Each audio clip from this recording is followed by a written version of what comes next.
Hello guys, welcome to Crunchy Tales. I am Gemma, your snack time movie companion. The film opens with a montage.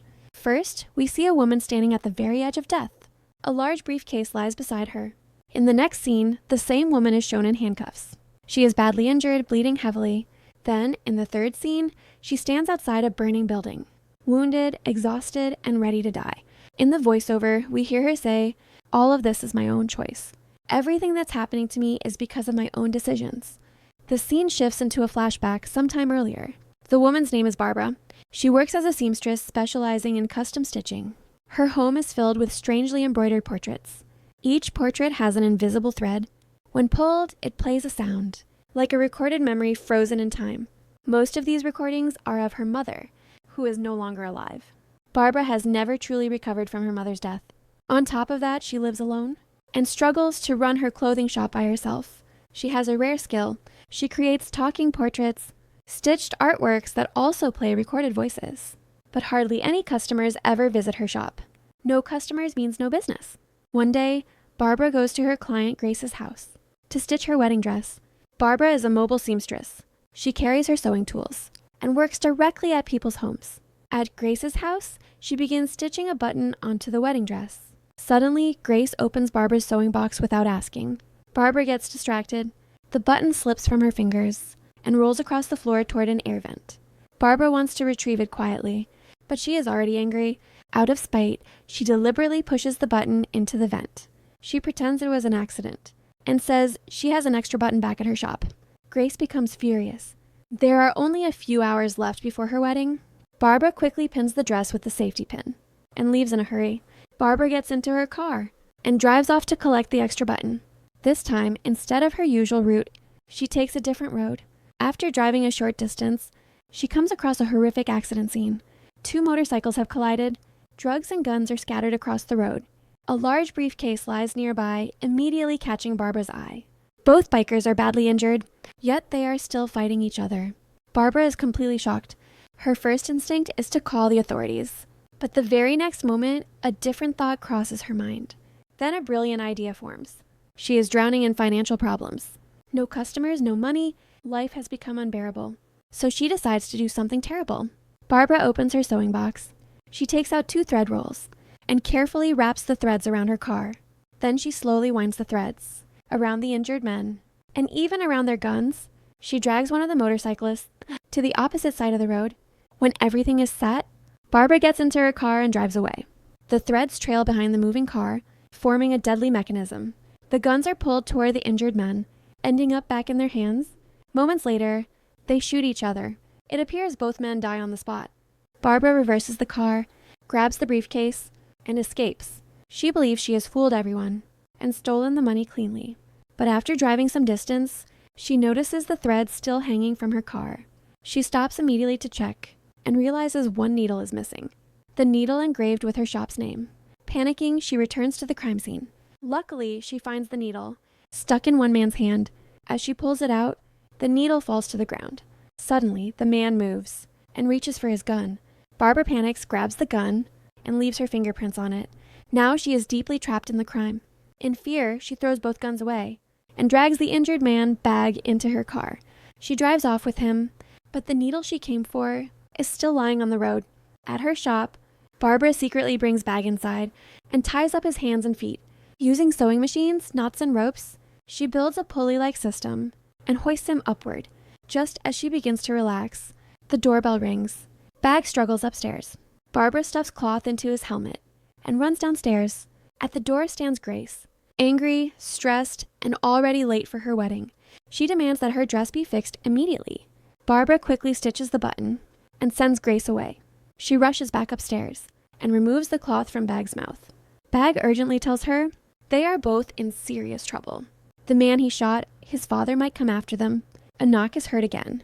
This time it's Oscar, Barbara's student, a kind elderly man, making a talking quilt for his wife. He needs Barbara's help finishing the design. Barbara, completely panicked, tells him that entry without an appointment isn't allowed.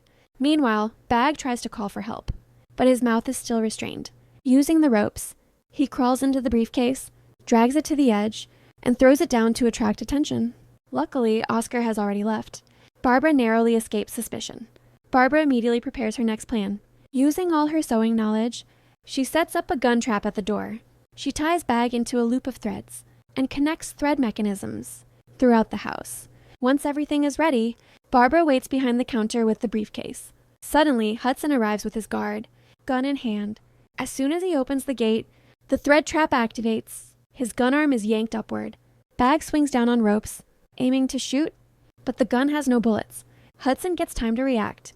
He frees himself and shoots Bag. Barbara realizes her plan has failed.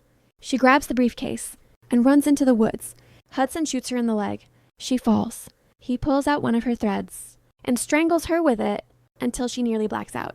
Hudson opens the briefcase and is stunned. Stacks of cash, millions of rupees. He begins transferring the money into another bag. But when he lifts the last bag, he notices a bomb at the bottom. He freezes. Hudson leaves the bomb behind and escapes with the remaining money. Barbara lies near death. Her life flashes before her eyes, rewinding back to the accident scene. This time, she does nothing crazy. She calls the police. Wait, what is happening? Yes, her life has rewound. Barbara's life has been reset, so she can correct her mistake. A policewoman arrives, Miss Angel, who is both a cop and a wedding officiant. She inspects the scene and quickly realizes money is involved. She finds the briefcase in Barbara's car, scolds her, and takes everyone to the police station. Everyone is handcuffed, including Barbara. Interrogation begins. One man stays silent. The other, Joshua, breaks down. He admits his father sent him to deliver drugs. He panicked at the last moment. Joshua warns that his father is extremely dangerous and is coming to kill them all. Miss Angel takes the threat lightly, saying she has a wedding to officiate, and leaves the room. That wedding is Grace's. Chaos erupts. Barbara is left alone with the men. She plans an escape using belts, shoelaces, paper ropes, and her sewing tools. She strikes a deal with Bag. They split the money equally. Meanwhile, Grace collapses at her wedding, due to pain from the safety pin. Miss Angel rushes back, unlocks Barbara's cuffs, and takes her to fix the dress. Afterward, Barbara is cuffed again, and the briefcase is hung out of reach. Still, Barbara continues plotting. Eventually, Bag frees himself, betrays Barbara, breaks the keys, and escapes with the briefcase. Barbara is left helpless. Later, Hudson storms into the station, shoots Miss Angel, and confronts everyone. Barbara uses an electric wire trap, electrocutes Hudson, but is shot 3 times in the stomach. Once again, she is near death. The timeline resets again. This time, at the accident site, Barbara doesn't take the briefcase. She doesn't call the police. She simply drives away. But when she sees the "We are out of business" sign on her shop, greed ignites inside her again. She returns. Too late. Hudson has already killed Bag. Barbara flees. Later, at a restaurant, Hudson confronts her calmly, gun resting on his lap. He threatens her into silence and forces her to treat Joshua's wounds.